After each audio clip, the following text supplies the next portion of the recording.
Hello दोस्तों, आज हम कहानी सुनेंगे शिवव्रत कथा। चैनल पे न्यू हो तो चैनल को सब्सक्राइब कीजिए। एक समय की बात है, अमरपुर नामक नगर में एक धनवान व्यवसायी रहता था। उसका व्यापार बहुत दूर तक फैला हुआ था। यहाँ के सभी नगरवासी उसका बहुत आदर करते थे। उस व्यापारी के पास किसी भी चीज की कमी नहीं थी, लेकिन फिर भी वह अपने जीवन में सुखी नहीं था। दरअसल उस व्यापारी का एक भी बेटा नहीं था, जिस कारण हर समय उसे यही चिंता सताती थी कि उसके मरने के बाद उसकी संपत्ति की देखभाल कौन करेगा। वह व्यापारी बेटे की चाहत में हर सोमवार को बाबा भोलेनाथ की पूजा करता और शाम ढलते ही मंदिर जाकर शंकर भगवान के सामने दीप जलाता था। एक दिन माँ पार्वती उसकी श्रद्धा भक्ति से खुश हो गई। उन्होंने बाबा भोलेनाथ से उस व्यवसाय की इच्छा पूरी करने के लिए प्रार्थना की। इस पर भगवान शिव ने कहा, इस दुनिया में हर किसी को उसके कार्यों के आधार पर फल मिलता है। भगवान शंकर के समझाने पर भी पार्वती जी नहीं मानी। वह लगातार बाबा भोलेनाथ से यही कहती रही कि उस व्यापारी की इच्छा पूरी कर दीजिए। अंत में शिवजी ने माँ पार्वती के अनुरोध पर उस व्यापारी को बेटे का वरदान दे दिया। आशीर्वाद देने के बाद भगवान शंकर ने पार्वती माता से कहा, मैंने आपके अनुरोध पर उस व्यापारी को बेटे की प्राप्ति का आशीर्वाद तो दे दिया, लेकिन उसका बेटा केवल 16 वर्ष की उम्र तक ही जीवित रहेगा। यही बात भगवान शिव ने उस व्यवसायी के सपने में जाकर उसे भी बताई। वरदान पाकर व्यवसायी प्रसन्न था, लेकिन बेटे की उम्र 16 वर्ष ही होगी सोचकर वह फिर से दुखी हो गया। वह पहले की तरह फिर से हर सोमवार को भगवान शंकर की पूजा करने लगा। कुछ महीने बीतने के बाद उसके घर में एक बच्चे ने जन्म लिया, जो बहुत सुंदर था। उसका नाम अमर रखा गया। बेटे के जन्म के साथ व्यवसायी के घर में खुशियां छा गई। बेटे के जन्म की खुशी में एक समारोह का भी आयोजन किया गया। इस जश्न के माहौल में व्यापारी अभी भी दुखी था। हर समय उसे यही डर लगा रहता था कि उसका बेटा अधिक दिनों तक जीवित नहीं रह सकेगा। धीरे धीरे समय बीतता गया और उसका बेटा अमर 12 साल का हो गया। एक दिन व्यापारी ने अपने बेटे को अपनी पत्नी के भाई दीपचंद के साथ पढ़ाई के लिए बनारस भेज दिया। वाराणसी जाते समय रास्ते में जहाँ भी अमर और दीपचंद आराम करने के लिए रुकते, वहाँ वो यज्ञ और ब्राह्मणों के लिए भोजन की व्यवस्था करते जाते थे। कुछ दूर जाने के बाद अमर और दीपचंद एक नगरी पहुँचे। यहाँ नगर के महाराज की बेटी चंद्रिका की शादी थी, जिसके लिए पूरे नगर को दुल्हन की तरह सजाया गया था।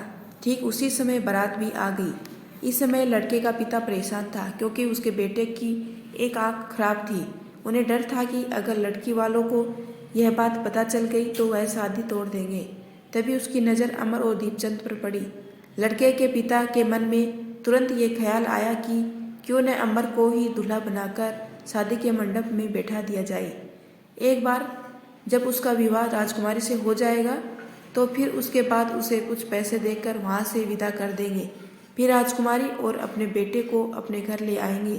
लड़के के पिता ने बिना देरी किए दीपचंद से इस बारे में बात की और धन का प्रस्ताव रखा। दीपचंद ने पैसों के लालच में आकर तुरंत हाँ बोल दिया और अमन को दूल्हा बनाकर मंडप में बैठा दिया। यहाँ राजा ने राजकुमारी का कन्यादान कर विवाह संपन्न कराया और बहुत सारी संपत्ति के साथ अपनी बेटी को विदा किया। शादी के बाद जब अमर वहाँ से लौट रहा था तो उसे लगा कि झूठ बोलना सही नहीं है और उसने राजकुमारी चंद्रिका के दुपट्टे पर सारी सच्चाई लिख दी। अमर ने लिखा, प्रिय राजकुमारी चंद्रिका, तुम्हारे साथ छल हुआ है। तुम्हारा विवाह मेरे साथ कराया गया। मैं एक व्यापारी का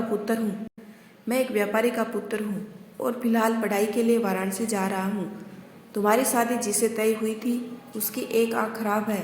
राजकुमारी ने यह सच जानने के बाद उस लड़के के साथ जाने से इनकार कर दिया और अपने पिता के साथ ही रहने लगी। उधर अमर वाराणसी के गुरुकुल में पहुंचकर पढ़ाई करने लगा। धीरे धीरे समय बीतता गया और अमर 16 साल का हो गया। इस दौरान उसने एक महायज्ञ का आयोजन किया। यज्ञ समाप्त होने के बाद अमर ने सभी ब्राह्मणों को खाना खिलाया और उन्हें कपड़े दिए। सारे काम खत्म करने के बाद अमर रात में अपने कमरे में सोने चला गया। भगवान शंकर के वरदान के मुताबिक उसी रात अमर के प्राण चले गए। अगली सुबह जब दीपचंद उसके कमरे में पहुंचा तो उसने देखा कि अमर जीवित नहीं है। वह जोर जोर से रोने लगा।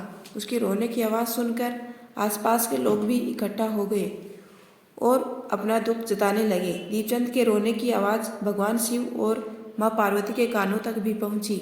यह सुन माता पार्वती ने कहा, हे स्वामी, मैं दीपचंद के रोने की इस आवाज़ को बर्दाश्त नहीं कर पा रही हूँ। कृपया करके इसके दुख को दूर करें। पार्वती जी की बात सुनकर बाबा भोलेनाथ अमर के पास पहुँचे।